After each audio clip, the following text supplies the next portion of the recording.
Mengapa Prof? Kok pengen kok mendaftar jadi rektor? Ya. Mengapa? Ini pertanyaan mengapa loh? Dapat berperan untuk bisa menyelesaikan persoalan-persoalan bangsa dan juga tentunya dunia. Itu tiga hal yang mendorong mengapa saya memberanikan. Dengan pengalaman jadi wakil rektor nanti harapan kita bisa kita implementasikan lebih luas lagi dalam kebijakan UNS, sehingga harapannya kita bisa bersama-sama bermitra collegial leadership tentunya, sehingga mencapai UNS yang jauh lebih maju, lebih baik dalam waktu yang relatif lebih cepat, ya, akseleratif. Transformasi kata kuncinya. Jadi UNS harus bisa merubah menjadi perguruan tinggi yang agile, artinya itu harus lincah, kemudian fleksibel dan mudah bekerja sama. Yang kedua harus entrepreneurship, jadi merubah hambatan menjadi tantangan dan tantangan menjadi prestasi. Kalau tidak menjabat, Prof.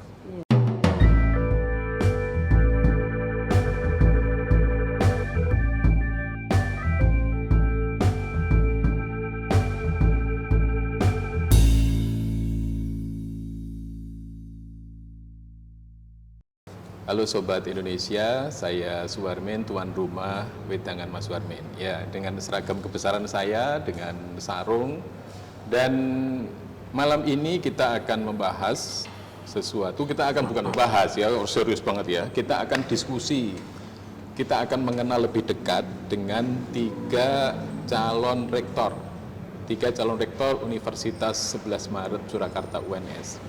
Dan kebetulan saya juga alumni UNS ini bersama para guru-guru saya, 3 guru besar Universitas 11 Maret. Saya akan ngobrol banyak nanti dengan beliau-beliau, dan Sobat Indonesia nanti bisa mengenal ya lebih dekat ya siapa sebenarnya beliau. Ada 3 orang calon, mungkin sebagian dari Sobat Indonesia sudah mengenal. Yang pertama itu Prof. Dr. Hartono MSI, kemudian Prof. Dr. I Gusti Ayu Ketut Rahmi Handayani SHMM ya. Kemudian yang ketiga Prof. Dr. Retnat Sajidan MSI. Nah, seperti apa beliau sebenarnya kesehariannya? Kalau di kampus kan kalau sudah profesor itu mahasiswa membayangkannya ngeri-ngeri sedap ya. Sebenarnya itu gimana gitu ya. Baik, saya akan berkenalan dulu pura-puranya nih dengan beliau. Saya urutkan yang paling dekat dengan saya, Prof. Dr. Hartono MSI. Ya. Sehat, Prof? Alhamdulillah sehat. Alhamdulillah sehat.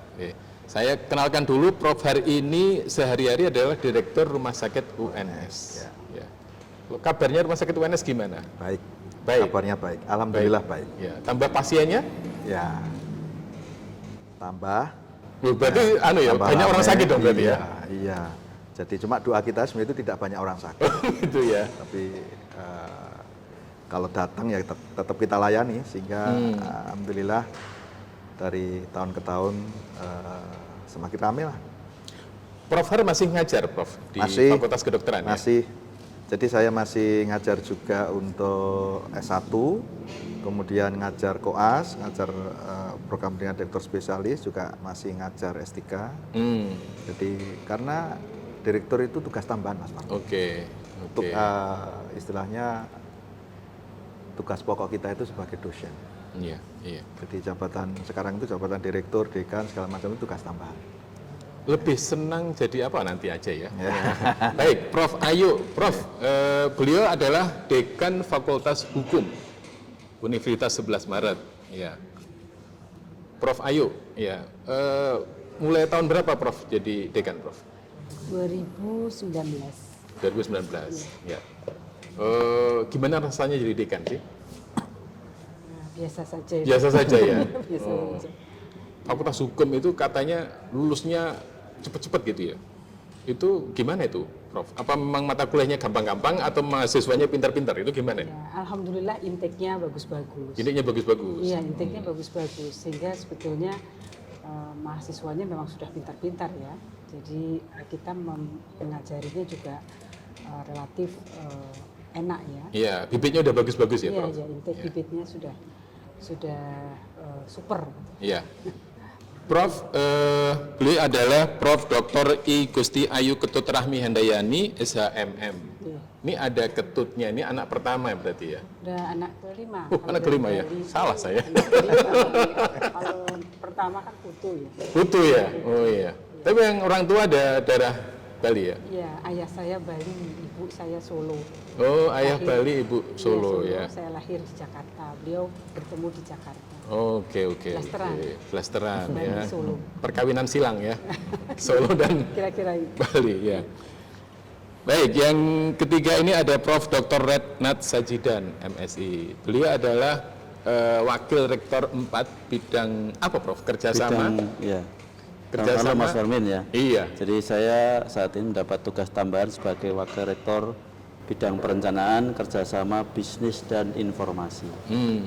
Jadi perencanaan WNS itu harus dikerjakan secara baik sehingga akan menentukan pelaksanaan sampai pada evaluasi dan capaian-capaian yang diperoleh oleh WNS. Iya.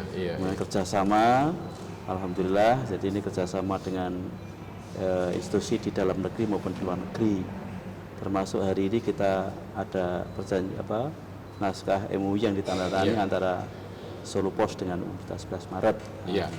Baik, Sobat Indonesia, pemilihan Rektor UNS ini nanti prosesnya akan, kalau berdasarkan peraturan Majelis Wali Amanah ya, itu kan sebenarnya masyarakat tidak dilibatkan, bahkan Sekuritas Akademika juga tidak ya. Yang terlibat itu adalah Majelis Wali Amanah, kemudian ada suara dari pemerintah gitu ya, suara menteri atau yang mewakili, kalau saya tidak salah begitu ya. Nah, nanti ada Majelis Wali Amanah itu ada 17 suara dan suara pemerintah, suara menteri ada 35%. Kalau saya baca di peraturan Majelis Wali Amanah seperti itu. Tapi saya kira teman-teman semua, masyarakat Indonesia, masyarakat Solo dan sekitarnya, Sobat Indonesia perlu melihat, perlu mengerti ketiga beliau ini seperti apa. Kalau orang Solo bilang prejengannya piye gitu. Saya tadi udah nanyakan Prof. Har masih ngajar. Kalau Prof. Ayu masih ngajar juga? Oh iya, jelas itu kan. Karena tugas itu utama. ininya ya. Iya, tugas utamanya iya. sebagai dosen itu tridharma. Iya. Jadi mengajar, meneliti, melakukan pengabdian.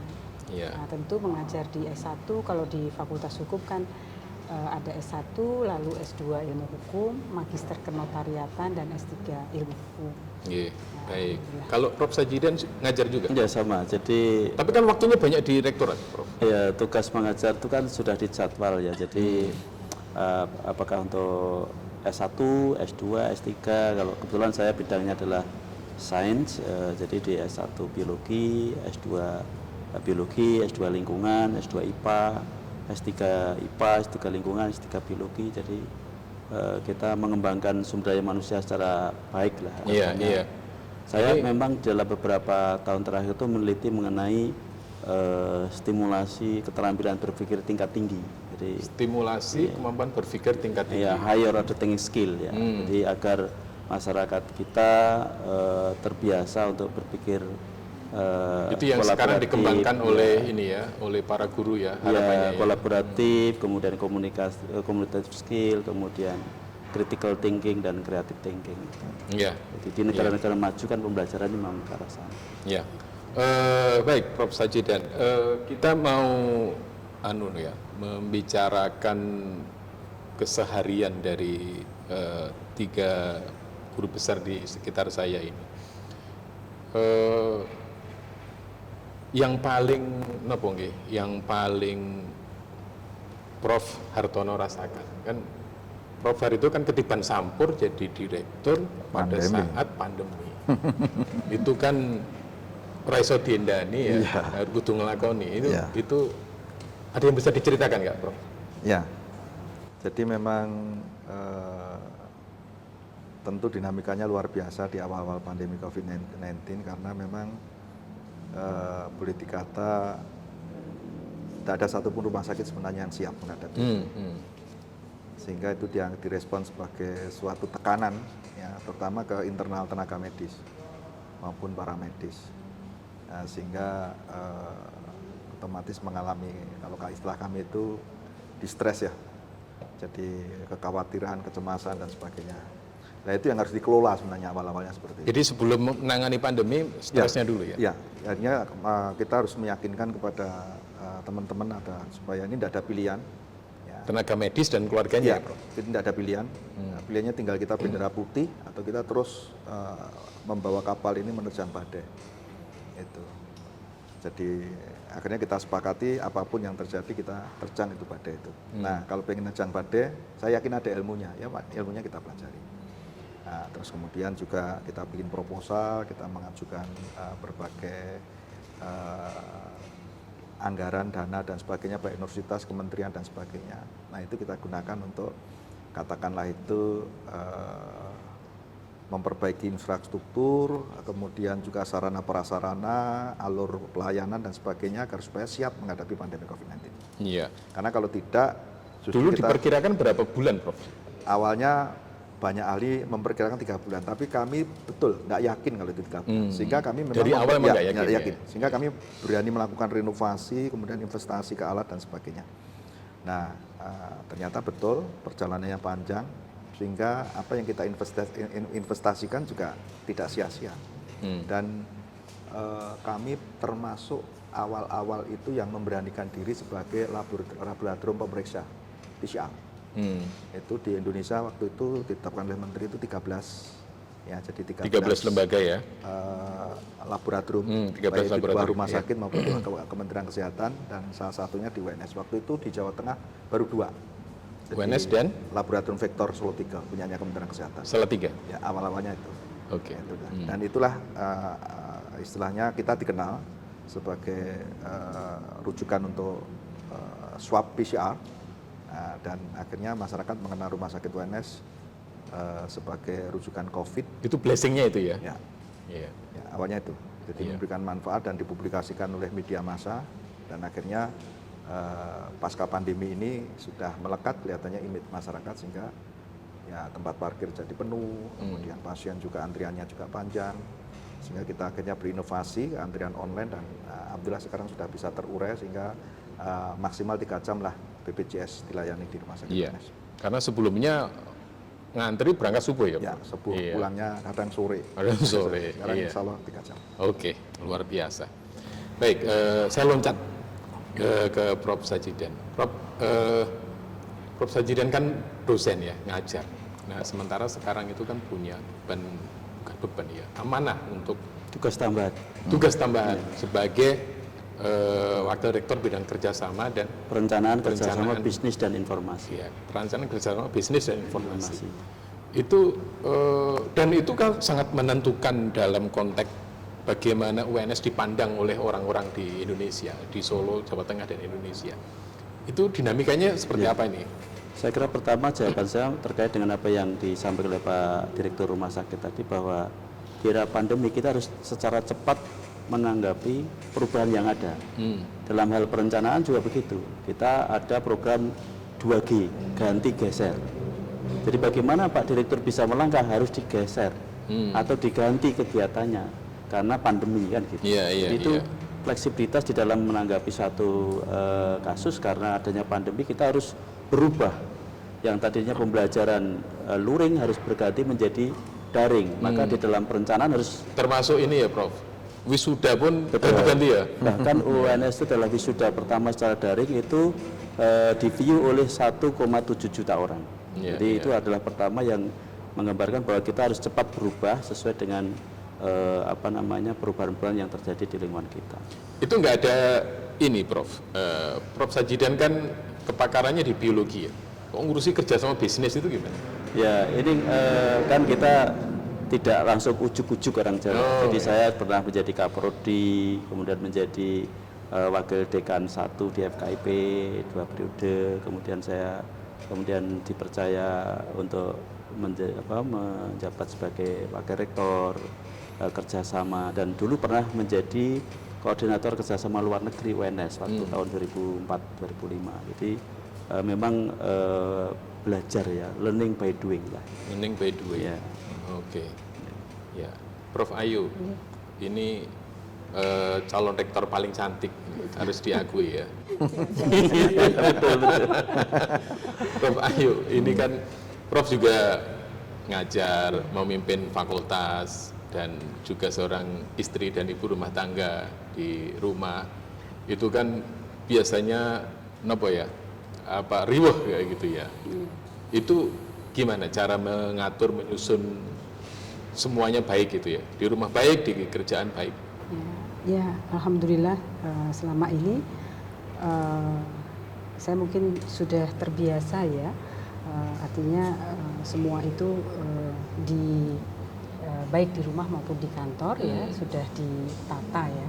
Artinya sebagai perempuan yang bekerja dan memiliki anak, tentu perlu keseimbangan ya, jadi berperan ganda. Di rumah tetap sebagai ibu rumah tangga ya, tentu bersosialisasi juga, ikut dasawisma gitu ya, membimbing, mendidik anak-anak ya. Kemudian di kantor kebetulan putra berapa, Prof? 2 saya. Oh, 2. Ya, alhamdulillah sudah, yang besar sudah mau selesai. Ini sedang menulis skripsi. Kemudian yang kedua ini kelas 2 SMA. Kelas 2 SMA. Kelas 2 SMA. Iya. Ya. Dan alhamdulillah mereka sudah terbiasa dengan mandiri ya. Jadi mandiri karena ibunya juga berperan ganda ya. Ya alhamdulillah mereka juga mandiri, sudah artinya berangkat sekolah bisa sendiri, apa-apa sudah bisa di manage dengan sendiri begitu ya, kecuali ada hal-hal yang perlu dikomunikasikan ya tentu di rumah saya full untuk anak-anak begitu. Oke, di rumah full untuk anak-anak gitu ya. Yeah. Ini pertanyaan berikutnya ini saya matur ke Prof Sajidan dulu ya. Ini dukungan keluarga terhadap pencalonan Prof Sajidan itu gimana, Prof? Ya. Ini nanti kan pekerjaan makin berat itu, karena jangan-jangan udah makin jarang di rumah itu. Gimana, Prof? Ya, kebetulan anak-anak saya sudah tidak satu rumah dengan saya. Oh, putra berapa, Prof? 2, jadi udah mandiri. Dan nikah semua? Yang satu sudah, yang satu tinggal di Jakarta. Oke. Sehingga saya di rumah dengan istri, dan istri seorang pendidik juga. Jadi kami punya aktivitas masing-masing yang saling mendukung. Ketika kita berada di rumah ya berdiskusi, saling menguatkan terhadap pekerjaan masing-masing. Jadi, dan saya kira saat ini kan istri juga menjadi salah satu pengurus Dharma Wanita Persatuan UNS ya. Jadi ikut aktivitas di sela-sela kesibukan sebagai ASN. Tentunya bisa membayangkan ya nanti dari direktur gimana gitu, tambah sibuk itu ya nggak apa-apa.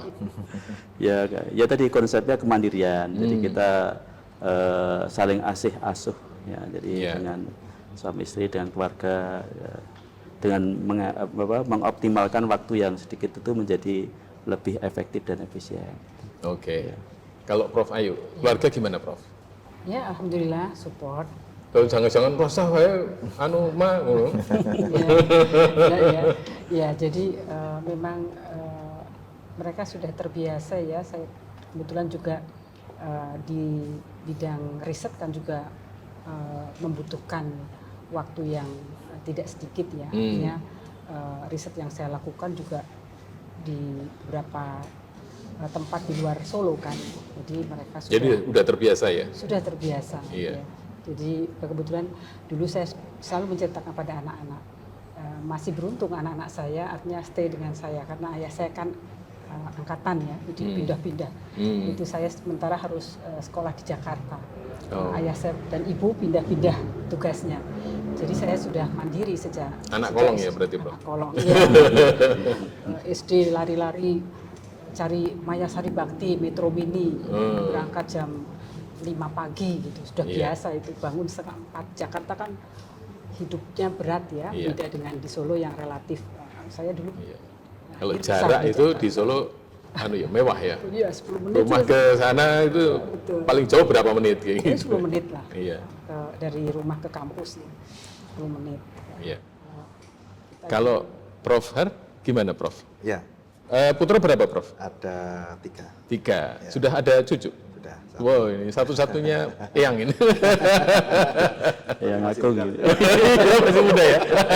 Rambutnya aja putih. Tak semir putih. Gimana? Putra keluarga mendukung Prof atau gimana Prof? Iya siap. Karena gini, maksud saya memang dari awal sebagai istri seorang dokter itu kan memang harus siap untuk suami itu banyak di pekerjaan ya. Bahkan kami punya komitmen awalnya itu istri itu kerja dulu. Jadi kerja ada satu instansi pemerintah. Kemudian kami putuskan untuk resign, ngurus rumah ya. Artinya ngurus rumah tangga. Pada saat anak-anak masih kecil? Masih kecil. Karena waktu itu saya pagi praktek, kemudian kerja, waktu pernah di rumah sakit ya, negeri atau swasta, terus akhirnya jadi dosen, pulang jadi dosen juga praktek lagi, jadi pulang nanti jam 9 malam. Itu awal-awalnya hal seperti itu, bahkan minggu kadang praktek dulu, awal-awal itu. Terus semakin lama, akhirnya praktek kita kurangi. Jadi apalagi ketika kita menjabat amanah seperti wakil dekan itu kita kurangi. Jadi terakhir kami praktek 5 hari kerja, praktek sore maksudnya, di luar di luar sebagai kesibukan sebagai dosen ya, itu pagi sama sore, terus akhirnya cuma sore tok. Nah ketika pandemi itu pulangnya sering malam dari rumah sakit ya, akhirnya praktek kami kurangi hanya seminggu 2 kali. Alhamdulillah sekarang diteruskan anak praktek di rumah, jadi saya kebetulan anak juga dokter? Ya. Terus, atau diwajibkan dari dokter? Oh enggak ada. Pilihannya dewe? Iya, biasanya kan orang tua sebagai role model lah kira-kira gitu. Jadi sejak kecil memang bercita-cita pengen jadi dokter. Sehingga ya orang rumah enjoy aja. Anak-anak juga sudah paham. Iya. Kalau papahnya itu berangkat pagi, pulang kadang malam biasa. Jadi baik sebagai waktu jadi wakil dekan, jadi direktur rumah sakit, ya sudah siap. Oke.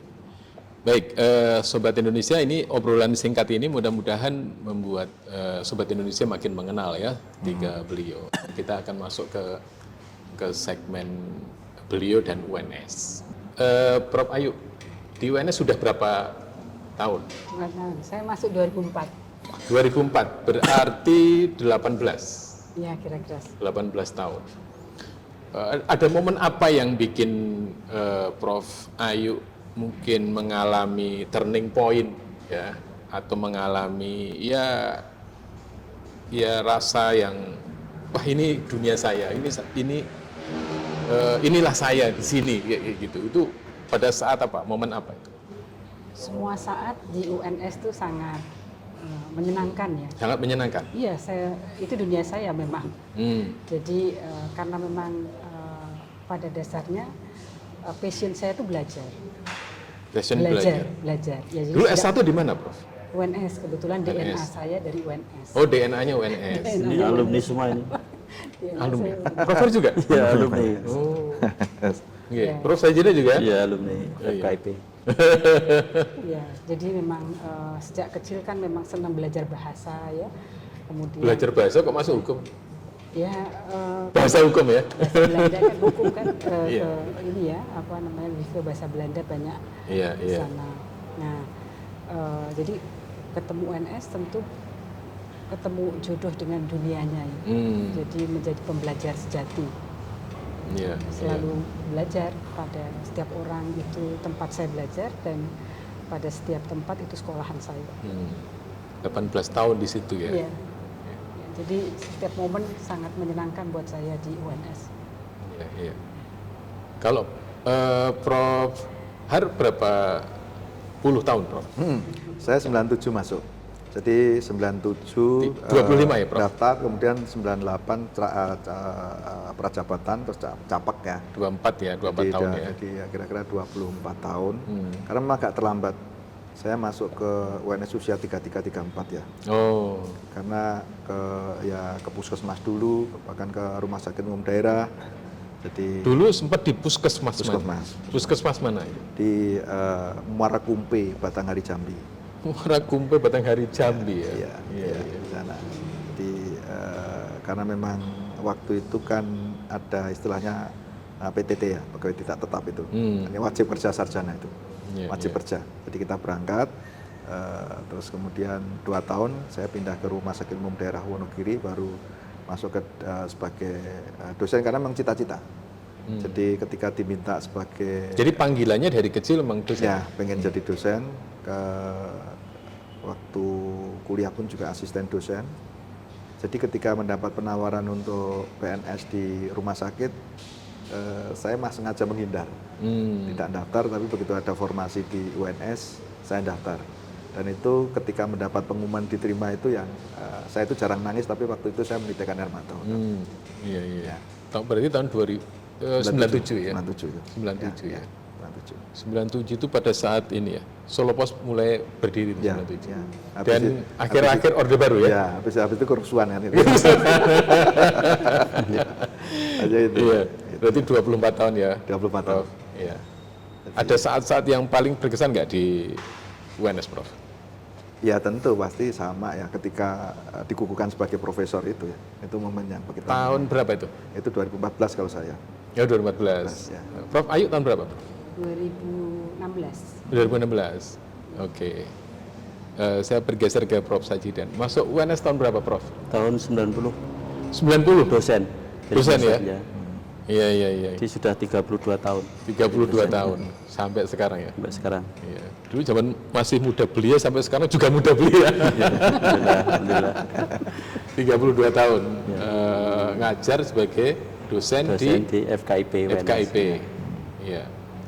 Terus memang dari awal memang ada keinginan dari sebagai Ya, dosen. saya memang cita-cita sejak kecil adalah seorang guru. Jadi saya pernah menjadi guru. Cita-citanya menjadi guru, tapi jadinya gurunya guru. Guru besar. Jadi guru kecil menjadi guru besar. Guru kecil guru besar. Iya. Jadi pengalaman sudah 30 tahun lebih, dan saya kira ini sesuai dengan passion saya, karena memang hobinya mengajar ya. Ini udah siap diajarin, Bro. Ya tadi keterampilan berpikir tingkat tinggi tadi. Oh iya. Jadi kalau keterampilan berpikir tingkat tinggi itu kalau bertanya tidak boleh apakah. Enggak boleh apa Kak? Ya boleh. Harusnya gimana? Mengapa dan bagaimana. Mengapa dan bagaimana? Iya, nanti saya akan tanyakan pakai mengapa dan bagaimana gitu. Ya. Ini pertanyaan nakal dulu. Prof Sajidan, kalau menurut mahasiswanya Prof Sajidan, penjenengan itu killer apa gimana? Killer apa nyenengke? Ya. Kalau dari angket mahasiswa kita, kalau setelah mengajar setiap akhir semester kan ada angket itu. Relatif bagus, berarti kan tidak clear kan. Jadi itu saya menduga itu ketoknya dalam tekanan itu. Jadi kita istilahnya tuturi handayani. Tuturi handayani. Jadi sosum tulodo. Jadi lead by example ya. Jadi lead kita by example. Jadi kalau konsultasi tidak langsung seret gitu enggak, tapi kita berikan satu guidance bahwa ini seperti ini. Jadi pengalaman kami belajar di luar negeri di Berlin itu kan bagaimana kemitraan antara dosen dengan mahasiswa itu sangat bagus, sehingga penelitian baru di sana itu adalah hasil temuan mahasiswa yang atas supervisor dari dosen, profesornya itu. Jadi itu saya bawa ke sini, sehingga dari itulah kemudian para mahasiswa itu menemukan teori-teori baru, menemukan temuan-temuan baru yang mempunyai novelty yang bisa kita tawarkan ke luar. Iya. Baik. Istilahnya ini paling lama ya Prof, 32 tahun. Ya, 32 tahun. Ada saat-saat Prof Sajidan paling ini enggak? Ya. Di UNS itu paling gitu. Tentunya pada saat kita berusaha mencari beasiswa ke luar negeri. Itu perjuangan yang luar biasa, apalagi waktu itu kan kami itu kan dari anak desa lah itu ya, dari desa, belum tahu itu bahasa Jerman kayak apa kan. Kemudian tahunnya Ihli Bedih.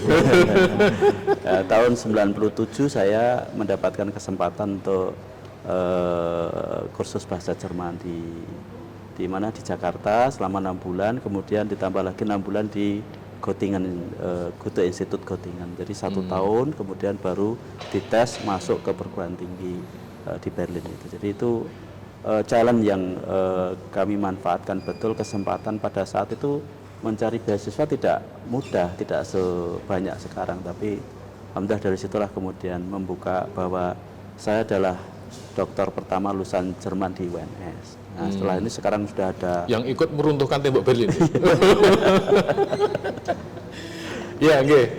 Prof, tadi saya tertarik tadi kan diajari ya, bagaimana dan mengapa ya. yeah. Saya boleh nyuwun pirsa dengan bagaimana ya. Yeah. Mengapa dulu, mengapa? Mengapa Prof? Kok mendaftar jadi rektor? Ya. Mengapa? Ini pertanyaan mengapa loh. Jawabannya bagaimana ya? Mengapa ya? Apa ya? Bagaimana? Ini orang tuh serius ini. Mau santai serius. Terus saya, apa ya sing higher thinking learning? Higher thinking learning skill. Higher thinking skill.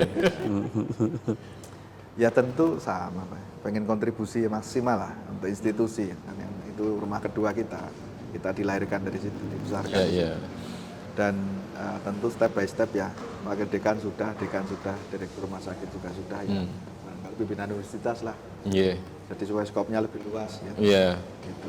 Kalau misalnya ada dikasih amanah kan kesempatan untuk memperluas cakupan kan terbuka lebar. Kesempatan untuk memberikan kontribusi yang lebih luas kan terbuka lebar. Gitu. Nah, itu yang mendorong kita mendaftar sebagai bagian dari keluarga besar UNS. Saya pikir punya kewajiban itu. Untuk berpartisipasi. Iya. Pindah ke Prof Ayu. Mengapa Prof? Mengapa mendaftar? Iya. Mengapa mendaftarkan sebagai calon rektor? Tentu karena yang pertama tadi saya sampaikan sebagai dosen yang ber-DNA UNS, ya, tentu saya memiliki harapan untuk rentek ya, untuk membangun UNS, memajukan UNS, dan juga sesuai dengan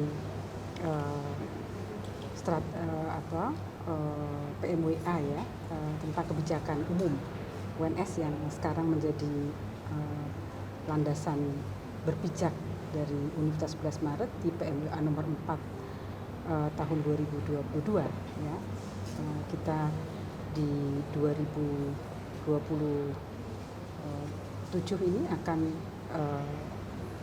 target kita masuk di 580 plus universitas berkelas dunia. Nah, itu yang kedua. Yang ketiga, tentu saya berharap UNS juga dapat berperan untuk bisa menyelesaikan persoalan-persoalan bangsa dan juga tentunya dunia. Itu tiga hal yang mendorong mengapa saya memberanikan diri untuk mencalonkan. Gitu. Baik, Prof Sajidan. Ya. Pertanyaannya sama, Prof. Mengapa? Mengapa, Prof? Yang pertama, saya kan sekarang ini kan pengalaman 3,5 tahun menjadi wakil rektor di perencanaan kerjasama bisnis akademik, dan memang diberi tugas oleh Pak Rektor untuk mengawal transformasi PTNBLU menjadi PTNBH. Nah, PTNBH itu kan transformasi menjadi world class university. Dan alhamdulillah sampai tahun ini kita sudah masuk world class university sejak tahun 2021. Kemudian juga kita dalam capaian IKU juga masuk juara nasional. Untuk tahun kemarin kita juara 1 untuk PTNBLU, tahun ini kita juara 2 Liga PTNBH setelah UI. Jadi dari situlah sebagai seorang alumni, sebagai seorang pendidik di UNS, artinya ingin mencoba mengabdikan diri, melanjutkan apa yang sudah dicapai saat ini menjadi world class university yang pada akhir tahun 2027 kita dipatok oleh MBA menjadi perguruan tinggi GS 600 World University Ranking. Jadi 600 World University Ranking dunia ya. Jadi itu yang pertama. Yang kedua bahwa program yang ada sekarang, bagaimana perencanaan itu bisa input, proses, output dan outcome itu tidak lepas dari perencanaan. Jadi dengan pengalaman menjadi wakil rektor perencanaan ini, harapan kita bisa kita implementasikan lebih luas lagi dalam kebijakan UNS, sehingga harapannya kita bisa bersama-sama bermitra, collegial leadership tentunya, sehingga mencapai UNS yang jauh lebih maju, lebih baik dalam waktu yang relatif lebih cepat, ya, akseleratif kan itu. Seperti itu. Okay. Ya, ketika beliau punya ini ya, Sobat Indonesia punya alasan yang kuat ya untuk memimpin UNS ya.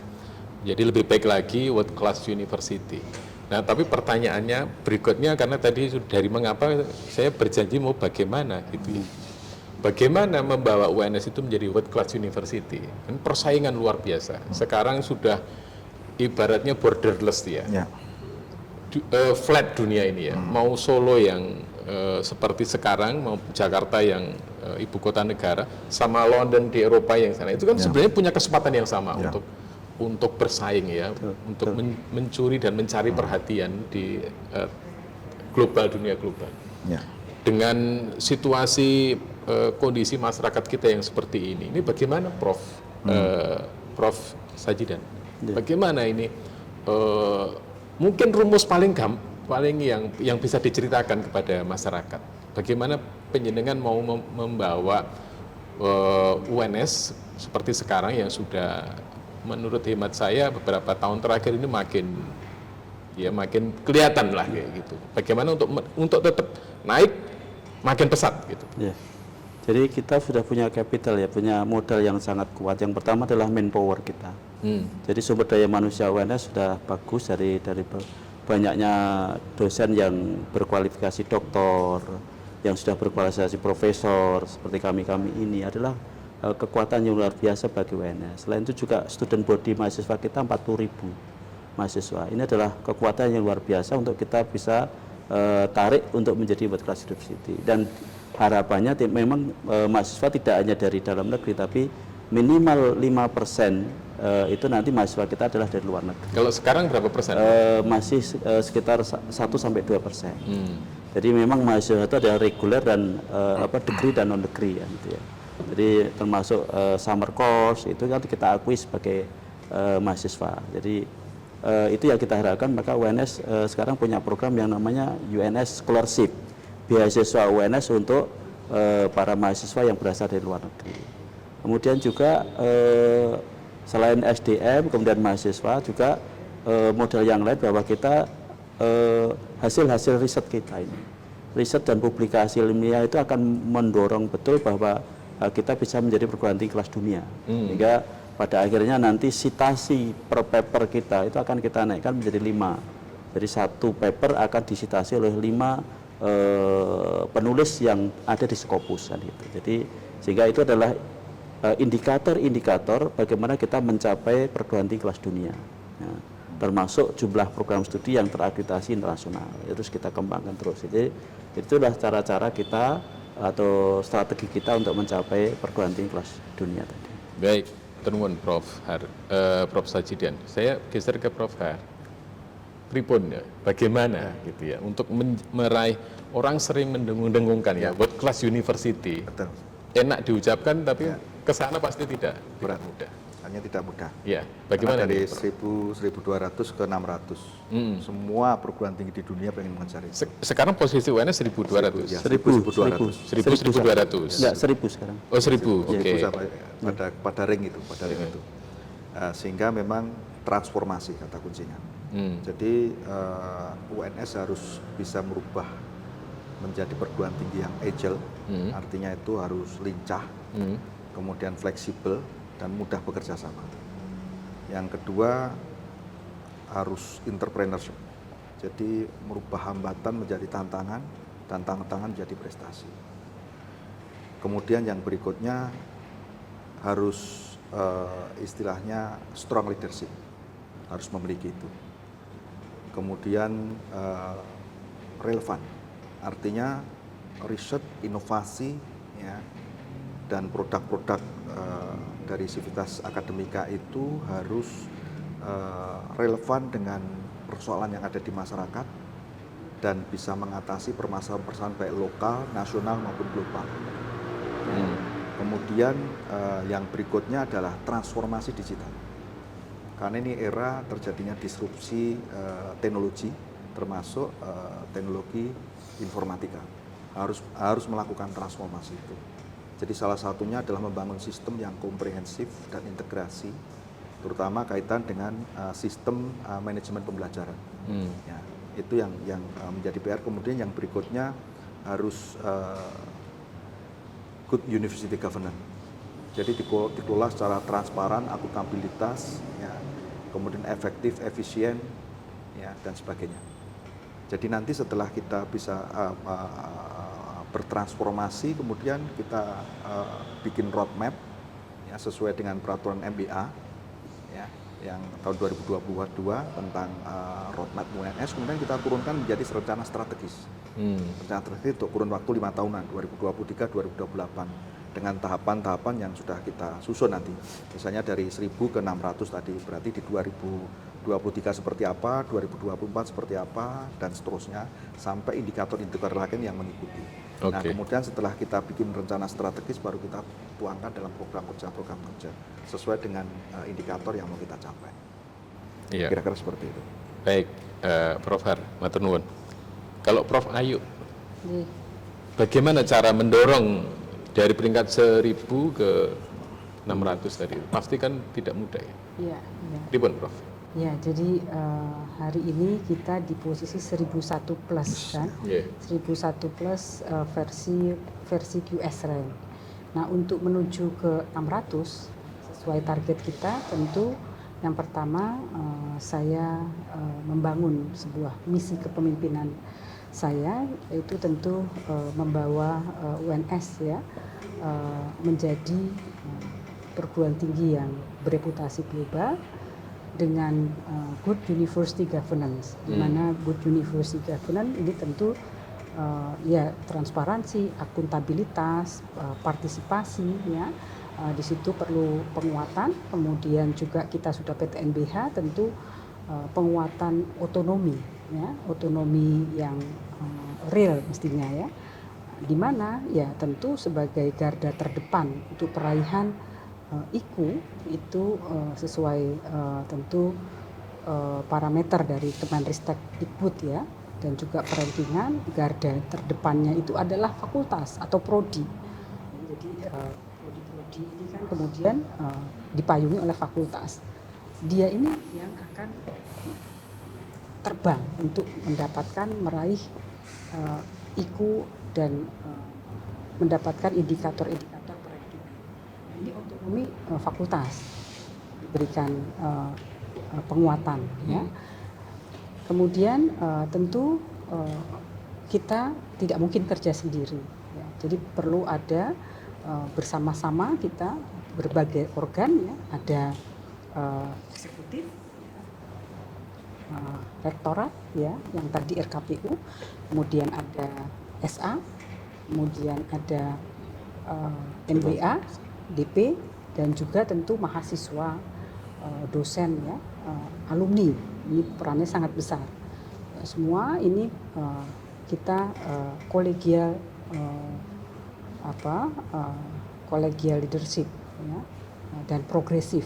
Ini itu kita gunakan itu di visi kepemimpinan. Kemudian dari visi tentu untuk mencapai itu kita turunkan ke dalam tentu program kerja ya. Jadi program-program kerja, ada strategi, kemudian ada pilar-pilar yang mendukung itu, dan program kerja. Nah, untuk program untuk menjamin tercukupinya kebutuhan-kebutuhan priority ya, kita kan ada prioritas yang harus segera kita selesaikan ya. Persoalan-persoalan prioritas itu harus terselesaikan. Itu kita menggunakan, saya menggunakan quick win 11 program kerja ya. Yang utama itu adalah 60% SDM PhD Ya, jadi itu kemudian juga kita mengundang para praktisi ke UNS ya untuk memberikan ilmu-ilmu mereka pada mahasiswa kita. Itu 60%. Itu sebagai fondasinya. Karena dengan SDM yang kuat, ya, baik dosen bergelar doktor maupun praktisi ya yang kita undang, itu akan menghasilkan anak-anak kita kualitasnya itu berkelas internasional. Okay. Ya. Dan berbagai transformasi tentunya ya,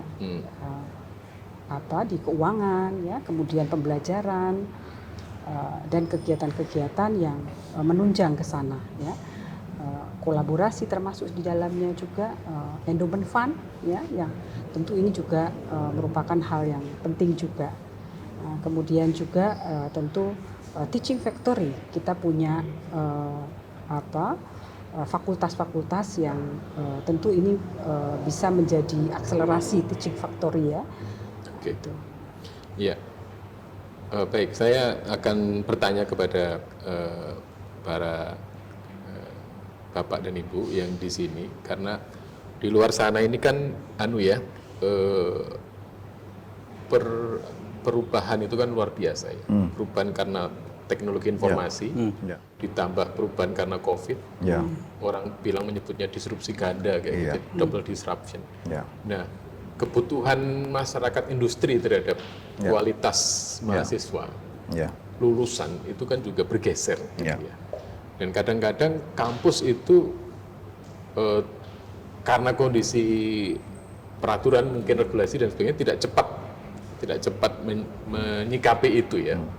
Barangkali ya beda sama kursus-kursus kayak gitu ya. Nah, ini menurut Prof. Hartono gimana menyikapi ini? Ya. Jadi gap antara lulusan dengan kebutuhan pasar pengguna lulusan itu kan dengan adanya disrupsi dan juga pandemi ini kan semakin lebar ya. Maka memang sementara di satu sisi sebagai perguruan tinggi kan tugas kita itu mengantarkan mahasiswa itu menjadi SDM yang berkualitas dan berdaya saing global. Maka langkah pertama tentu harus kita kembangkan lagi kurikulum ya di perguruan tinggi yang salah satunya adalah kurikulum berbasis kompetensi dan kebutuhan pengguna lulusan. Ya, jadi nanti pengguna lulusannya akan kita libatkan dalam penyusunan kurikulum, penetapan kompetensi, ya, kemudian juga termasuk soft skill dan sebagainya.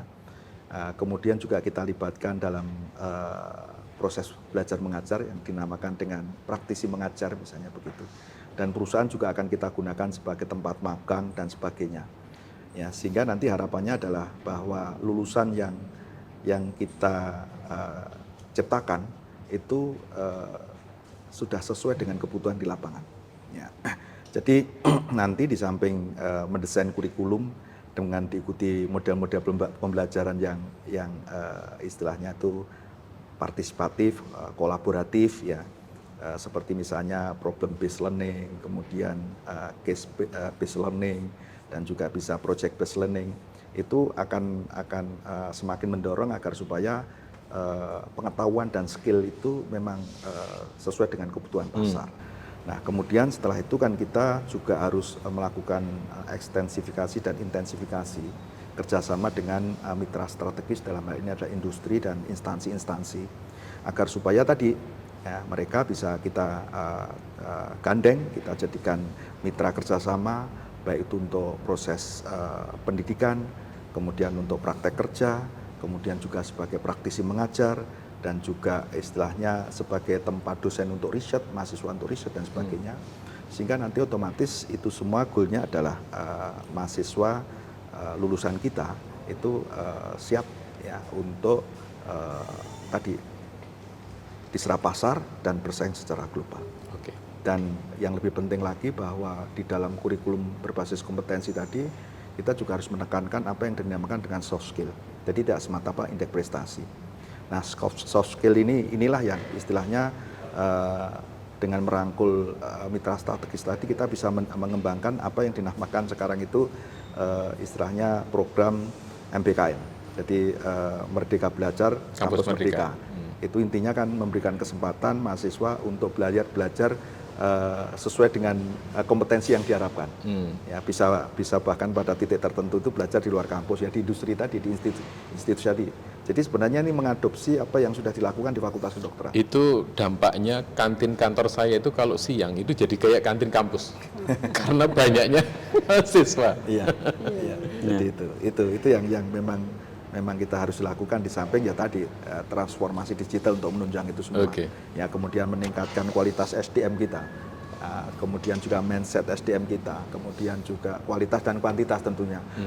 Tentu nanti ujung-ujungnya adalah kaitan infrastruktur, sarana prasarana, khususnya laboratorium riset maupun untuk sarana pendidikan.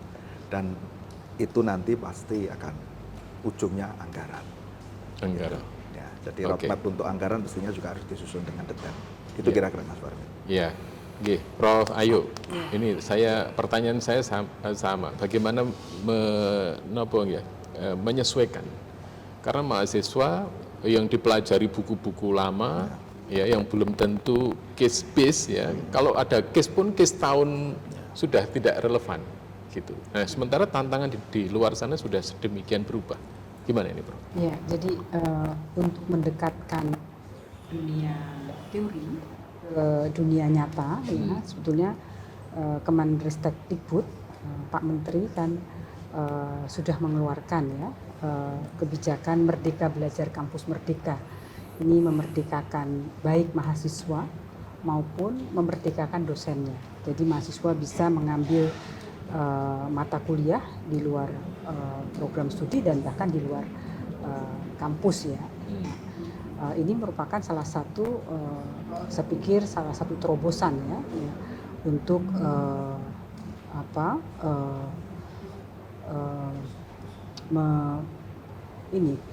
mengawali perubahan-perubahan yang begitu cepat ya. Jadi mengawal perubahan-perubahan begitu cepat tentu kita juga harus menyesuaikan kan begitu. Nah, kementerian sudah punya program Merdeka Belajar Kampus Merdeka dan alhamdulillah UNS kan juga untuk peraihan IKU itu di posisi alhamdulillah nomor 2 nasional, dan di situ tentu program Merdeka Belajar Kampus Merdeka ini meraih target yang besar juga di situ. Nah, sehingga tentu ini juga perlu kita dorong, itu yang pertama. Kemudian juga program lain yang bisa kita adopt itu adalah misalnya riset matching fund Kedaireka. Ya, ini adalah perkawinan antara dunia perguruan tinggi dengan dunia usaha dan dunia industri, di mana dosen dan mahasiswa serta DUDI dan pemerintah itu bisa bersama-sama melakukan satu kegiatan bersama. Nah, di situ mahasiswa bisa juga bekerja di situ ya. Nah, ini kan merupakan satu model yang bagus juga untuk program-program project based learning yang kemudian nanti dibawa ke bangku kuliah ya. Nah, ini salah satu bagaimana mendekatkan dunia kampus dengan dunia usaha, dunia industri, sehingga tapi jangan sampai proyeknya running, studinya nggak running. Harapannya kan semuanya berjalan bersama ya, sehingga nah ini nanti kurikulum yang tentu di dunia usaha, dunia industri yang dibutuhkan apa, itu bisa sampai di kampus, kemudian kita bisa diskusikan, kurikulum itu kita rancang bersama-sama dengan DUDI dan pemerintah ya, stakeholder, untuk dilakukan evaluasi secara berkala sesuai dengan kebutuhan di masyarakat yang sangat cepat perubahannya. Oke, ya, baik, Prof. Sajidan. Ini ya tadi ya, Prof kan selama ini ya ikut mengurusi itu juga ya, bagian kerjasama industri dan sebagainya. Pasti merasakan betul ya, dan mengawal ya. Ini gimana nih, Prof, untuk ya mendekatkan kampus dengan dunia industri? Ya, Terima kasih Pak Mas Marmin. Jadi dalam perspektif saya, jurus silat yang paling ampuh adalah silaturahim. Jadi kerjasama. Dengan kerjasama dengan dunia usaha, dunia industri, itu tadi akan terbangun kolaboratif yang partnership yang sangat baik. Dari situlah kemudian dirumuskan kurikulumnya. Oh, industri ini kebutuhan tenaga kerjanya seperti ini, levelnya sampai sekian-sekian gitu. Nah, kemudian dirumuskan suatu kurikulum berbasis industri. Kurikulum berbasis industri adalah dasarnya nanti kasus-kasus yang muncul di industri itu akan ditulis menjadi kasus-kasus yang nanti akan dipelajari oleh mahasiswa. Makanya lahirlah suatu program yang namanya Merdeka Belajar Kampus Merdeka. Jadi dari kolaborasi tadi akan melahirkan kegiatan yang namanya Merdeka Belajar Kampus Merdeka, di mana kampus akan merekognisi, mengakui 20 SKS bagi mahasiswa yang belajar di luar kampus sesuai dengan passionnya masing-masing. Ini dunia industri lagi bingung ini. Nah, ini menilainya apa? Gimana ini? Nah, makanya harus dibuat assessment ya, bagaimana mengakses mahasiswa ini. Yeah. Ini yang merekognisi dosennya. Jadi dosen-dosen yang di kampus merekognisi bahwa oke, untuk kegiatan aktivitas di industri sekian minggu, sekian bulan itu akan diakui sekian SKS gitu. Jadi direkognisi oleh kampus. Sehingga dan sesuai dengan passion mahasiswa itu. Nah, dari MBKM itulah kemudian mereka akan mempunyai pengalaman. Kalau teori itu diperoleh di kampus, tapi kalau praktisi itu diperoleh dari para pelaku usaha bisnis dan ada di dunia usaha, dunia industri tadi. Kemudian dari situ hasil pemecahan masalah-masalah yang ada di industri bersama antara praktisi, mahasiswa dan dosen pembimbing akan melahirkan karya-karya ilmiah. Ya, karya ilmiah. Jadi hasil karya ilmiah yang ditulis bersama antara mahasiswa, dosen dan praktisi.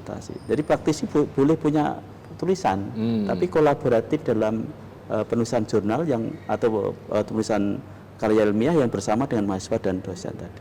Dari situlah kemudian pembelajarannya adalah pembelajaran case study. Basisnya adalah permasalahan yang ada di dunia usaha, dunia industri. Ya. Kemudian juga setelah itu project base. Jadi mahasiswa diberikan suatu proyek untuk menyelesaikan suatu masalah di industri, kemudian di atas bimbingan praktisi dan para dosen, maka link and match antara kampus dengan dunia usaha, dunia industri tadi bisa berjalan dengan baik. Jadi yang disebut dengan indikator kinerja utama kebijakan dari Mas Menteri yang kaitannya dengan Merdeka Belajar Kampus Merdeka itu sangat sesuai dengan kebutuhan saat ini. Oke. Ya, ada disruption karena teknologi, disruption karena pandemi, sehingga kita harus berubah untuk bagaimana menggunakan kesempatan ini untuk menjawab permasalahan-permasalahan yang ada di dunia usaha, dunia industri tadi. Baik. Ya, baik. Sobat Solo Pos, kita masih di wedangan Mas Warmin bersama saya, dan setelah ini kita akan ngobrol setelah selesai kontestasi pemilihan rektor. Kalau tidak salah itu 11 November ya? Betul. Pemilihan 11 November ya? Betul. Dan itu saat-saat yang ditunggu tidak ditunggu itu akan datang juga ya. Dan pasti akan ada yang menjabat dan ada yang tidak menjabat. Nah, saya akan matur dulu ini ke Prof. Ayu dulu. Kalau tidak menjabat, kalau Prof. Ayu ternyata belum berhasil, belum berhasil karena ya namanya takdir kan durung gitu ya. Nah, itu gimana, Prof. Ayu? Kalau belum terpilih itu gimana? Iya, baik. Terima kasih ya, Mas Warmin. Ya, semua kan sudah ditulis di Lauhul Mahfuz. Iya. Sudah tersurat. Iya. Jadi kalau tidak terpilih, tentunya sebagai dosen ya, rektor ini kan tugas tambahan. Dosen tugas utamanya adalah tridharma, itu tugas utama. Mengajar, melakukan riset, dan melakukan pengabdian. Tentu kalau tidak terpilih, ya saya akan kembali melakukan mengajar, meneliti, mengabdi, dan mahkota seorang dosen itu adalah ilmunya, prestasi, karya-karya terbaik ya. Itu yang mahkota seorang dosen ya? Ya, mahkota seorang dosen itu bukan jabatan, tapi keilmuannya. Dan sebagai seorang guru besar, tentu ini sudah pencapaian yang sangat luar biasa buat saya dan sangat bersyukur Allah memberikan karunia dan mempercayakan guru besar itu pada saya sudah sangat luar biasa. Nah, sehingga tentu akan saya kembali melakukan rutinitas sebagai seorang ilmuwan atau dosen. Iya, iya. Baik, kalau Prof. Sajidan, kalau belum terpilih sebagai rektor UNS, gimana Prof? Ya, kita kembali ke konsep awal bahwa ini kan tugas tambahan. Tugas tambahan itu dan itu apa namanya? Kalau kita tidak terpilih berarti kembali ke tugas pokok, tugas utama kita yaitu dalam perguruan tinggi, pendidikan, penelitian dan pengabdian masyarakat. Tentunya saya dalam kesempatan ini mengajak teman-teman saya Prof. Hartono, Prof. Ayu. Jadi mengembangkan collegial leadership itu lebih penting. Jadi kita tidak bisa mencapai world class university secara sendirian, tapi kita harus merangkul semua komponen yang ada sesuai dengan capacity building masing-masing. Saya kira kalau tidak berada di pimpinan berarti kita posisi kita sebagai peneliti, sebagai pengabdi, sebagai pendidik yang senantiasa itu juga ditunggu kehadirannya dalam meningkatkan menuju world class university khusus dalam hal academic reputation. Nah, academic reputation itu food atau suara dari para peneliti di luar negeri terhadap UNS. Nah, tanpa ada kehadiran para pendidik peneliti yang pengabdi yang hebat, tidak mungkin orang luar negeri akan memilih UNS. Nah, untuk mencapai QS 600 World University Ranking itu kita perlu banyak suara atau pemilih yang UNS yang dari luar negeri. Maka kita berkolaborasi dengan luar negeri. Jadi sebagai orang pendidik itu punya kemerdekaan untuk bekerja sama dengan peneliti-peneliti di luar negeri. Dan seperti saya sampai sekarang masih punya hubungan baik dengan seorang profesor di Karlsruhe, Jerman, dan kami masih bersama-sama untuk menulis jurnal. Dan juga mendidik para mahasiswa kita yang luar biasa, menjadi sumber daya manusia yang unggul dan utuh. Ya, itu saya mengambil pendapatnya Pak Presiden Jokowi ketika memberi sambutan. SDM yang unggul itu harus secara kompetensi, tapi utuh secara karakter. Karakter Pancasila ini yang harus kita kembangkan pada para peserta didik sehingga mereka menjadi warga negara yang sadar, yang unggul secara keilmuan tapi sadar sebagai bagian dari Indonesia yang kita cintai. Kemudian juga membimbing para dosen-dosen yang luar biasa hebat saat ini. Jadi dokter-dokter yang belum profesor kita bimbing sehingga mereka akan menjadi seorang profesor muda yang akan memberikan support kepada academic reputation, kemudian research citation-nya semakin banyak disitasi orang lain dalam penulisan jurnal Scopus, maka mahkota sebagai seorang dosen tadi akan bersinar gitu ya. Namanya H-index ya, H-index kita itu kalau tinggi berarti bagus. Kemudian juga kita harapkan mereka menjadi seorang peneliti yang bisa mempunyai kolaborasi riset dengan peneliti-peneliti di luar negeri, menggandeng rekan-rekan di luar negeri untuk bermitra, untuk datang ke UNS, memberikan kuliah, memberikan joint research, joint publication, itu saya kira sesuatu yang harus kita kembangkan. Gitu, Bapak. Terima kasih, Prof. Prof tadi sudah ya, Prof ya? Kelihatannya belum. Belum ya. Tapi tidak apa-apa. Ya harus ditanya. Kalau sedikit bertanya kan. Iya, kalau Prof nggak jadi rektor, ya. belum terpilih jadi rektor. Ya. Gimana, Prof? Jadi ya prinsipnya seperti pilihan RT itulah, Mas Wan. Kalau tidak terpilih kan, misalnya kalau terpilih Bismillah, akan sungguh-sungguh kita lakukan itu karena sudah kita niati kayak gitu. Belum ada pertanyaan kalau terpilih, Prof. Ini kalau gagal, Prof. Ya, ini saya awali dulu. Ya, kalau tidak terpilih, alhamdulillah. Karena apa? Istilahnya kita kembali. Saya sebagai seorang guru dan sekaligus dokter. Itu kan profesi-profesi yang sebenarnya itu sudah luar biasa. Luar biasa.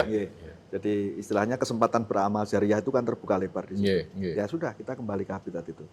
Jadi sebagai guru dan juga sebagai dokter, baik bisa praktek maupun kerja di rumah sakit, ya kita jalani seperti itu, dan kita memang dari awal cita-citanya seperti itu. Iya. Jadi rektor sebagai tugas tambahan dan panggilan tadi, karena memang harus ada yang istilahnya jadi pimpinan. Iya. Dan karena ada panggilan ya kita menuju ke sana. Ya. Iya. Itu kira-kira Mas Farmi. Iya. Nah, ini sekarang pertanyaan saya nih. Kalau terpilih, Nah, itu kan terpilih. Prof. Har lagi. Ya. Kalau terpilih menjadi rektor, Ya. Yap. itu gimana, Prof? Saya nggak bertanya. 100 hari pertama itu ya? Enggak. Karena kadang-kadang begini, ini semua Bapak Ibu dosen saya ini saya bertanya. Kadang-kadang kan nuansa politis itu kan tinggi ya. Ya. Orang membacanya begitu. Dan orang membacanya siapapun yang menang the winner takes all gitu ya. Dia akan menguasai semuanya. Nah, gimana nih kalau menurut Prof. Har? Ini kalau menang gimana? Ya kalau atau kayak Pak Jokowi ini jadikan menteri-menterinya gitu. Ya, jadi yang pertama tadi kita tidak mungkin kerja sendirian. Jadi saya pengennya kalau misalnya nanti dikasih amanah ya mencari orang-orang terbaik untuk bergabung ya. Orang-orang terbaik di UNS kan banyak itu untuk bergabung, bekerja sama ya. Jadi membangun UNS secara bersama-sama. Jadi kemudian yang kedua juga harus merangkul semua pihak ya, harmonisasi ya, termasuk antar organ dan sebagainya. Itu harus kita lakukan karena tanpa itu berat. Ya, harmonisasi aja tantangannya tadi 600 dunia itu kan main-main kayak gitu kan. Kemudian setelah itu ya tentu tadi secepatnya menyusun rencana strategis. Ya, strategi Renstra 2023-2028 itu harus kita susun. Kemudian paling tidak kita turunkan ke rencana kerja anggaran tahunan di 2024. Kalau 2023 kan sudah disusun di tahun ini kan, 2024 itu. Nah setelah itu tentu tadi kita prioritaskan program-program kerja yang sangat mendesak. Kalau untuk UNS ya indeks kinerja utama yang pertama itu yang skornya atau poinnya masih rendah, yaitu lulusan segera mendapatkan pekerjaan yang layak itu. Itu kan tadi yang sudah saya utarakan beberapa alternatif solusinya itu. Jadi itu kira-kira yang memang harus kita lakukan dan sehingga memang harus segera kerja keras dengan sungguh-sungguh menjalin kerjasama dengan semua pihak, merangkul semua pihak, harmonisasi dan tadi roadmap, Renstra, program kerja dan action. Gitu. Mas Farmin. Nanti mungkin di akhir kalau misalnya menyiapkan rangkai-rangkai kata dulu pakai istilah apa gitu juga nggak apa-apa loh. Itu kan ada SMART gitu ya, strive for success, meaningful, agile, relevan. Gitu. Kalau Prof. Ayu ini terpilih, ini kan gimana? Apalagi masih terbilang muda, lebih muda dari beliau-beliau ini. Nanti memimpin yang lebih senior-senior. Gimana, Prof? Ya, yang pertama tentu saya akan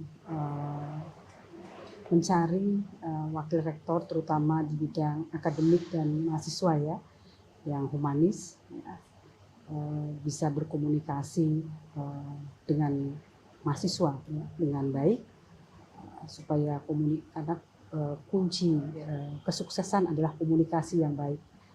Nah, karena UNS kan sebuah kapal besar, sehingga kalau boleh saya ikut melamar itu, Bro.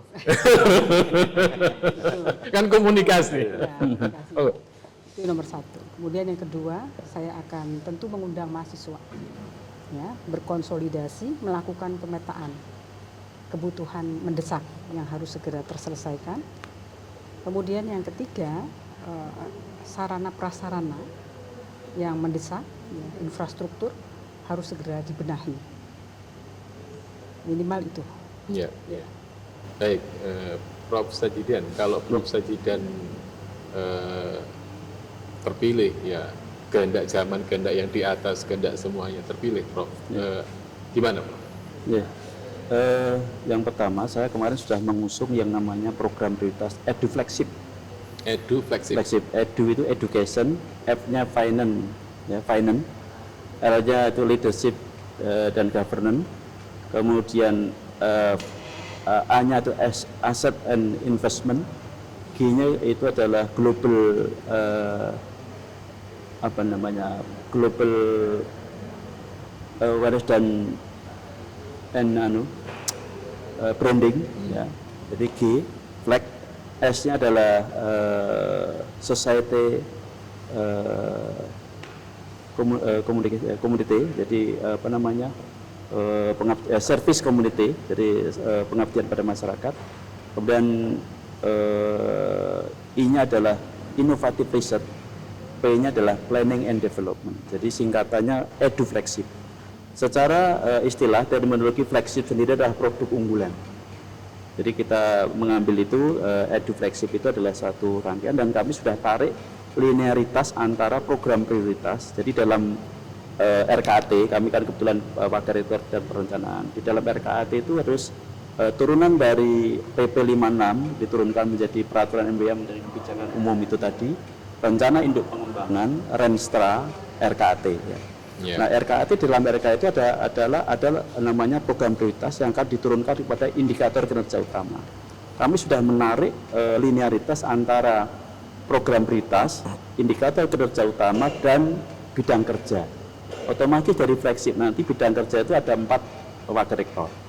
Sehingga masing-masing nanti dalam quick win-nya 100 hari kerja itu sudah langsung tancap gas di situ. Nah, sehingga harapan dari PMBA nomor 4 tahun 2022 tentang kebijakan umum UNS bahwa tahun 2027 kita masuk 600 besar dunia versi World University Ranking, ya GS World. Kemudian 15% pendapatan kita itu dari non UKT SPI. Nah, jadi kemudian juga mahasiswa asing kita 5%, kemudian program studi yang terafiliasi A itu 50% lebih, kemudian endowment fund kita 100 miliar, itu harus kita capai dengan cepat, akseleratif. Maka kami sudah punya program unggulan, tinggal implementasi itu, dan kebutuhan masyarakat, kebutuhan mahasiswa itu yang mendesak adalah memang sarpras, ya, sarpras pembelajaran, sarpras untuk riset, ya, itu yang harus kita makanya tadi ada asset and investment, ya. Kemudian di planningnya harus bagus, ya. Yang kedua kebutuhan mahasiswa adalah terkait dengan bagaimana layanan biar lebih cepat, lebih smart lah sekarang, layanan pendidikan, layanan unit kegiatan mahasiswa itu harus itu, dan juga memikirkan kampus-kampus satelit kita. Karena UNS itu punya 8 kampus satelit yang ada di wilayah di luar Solo, ada yang di Kubumen, ada yang di Madiun, ada yang di Ngoresan, di Kleco, di Pabilan, di mana di Manahan. Ini harus kita layani secara baik. Layanan-layanan itu harus tersistem, termasuk juga dengan bagaimana agar mahasiswa Indonesia yang berasal dari keluarga kurang mampu itu bisa terlayani secara baik dalam mengikuti pendidikan di UNS. Gitu loh. Iya. Baik, Sobat Indonesia, begitu tadi obrolan kita dengan para calon rektor, ada Prof. Hartono, Prof. Ayu, Prof. Sajidan, mudah-mudahan mendapatkan yang terbaik. Amin. Saya pasti salah kalau mendoakan semoga semua terpilih, gitu ya. Tapi berharap semoga yang terbaik untuk para profesor kita dan untuk UNS, ya. UNS sudah maju dan makin maju lagi dan akan berperan lebih besar kepada bangsa dan negara. Amin, amin. Terima kasih Prof. Har, Prof. Ayu, Prof. Sajidan atas kehadirannya. Mudah-mudahan masyarakat makin tahu tentang para Prof semuanya. Saya juga mohon maaf kalau dalam memandu obrolan ini kurang berkenan, ya. Kita semua mencintai UNS, masyarakat mencintai UNS, mudah-mudahan UNS siapapun nanti yang terpilih akan makin maju. Amin, amin. Ya, saya Suharmin undur diri dan semoga selalu sehat.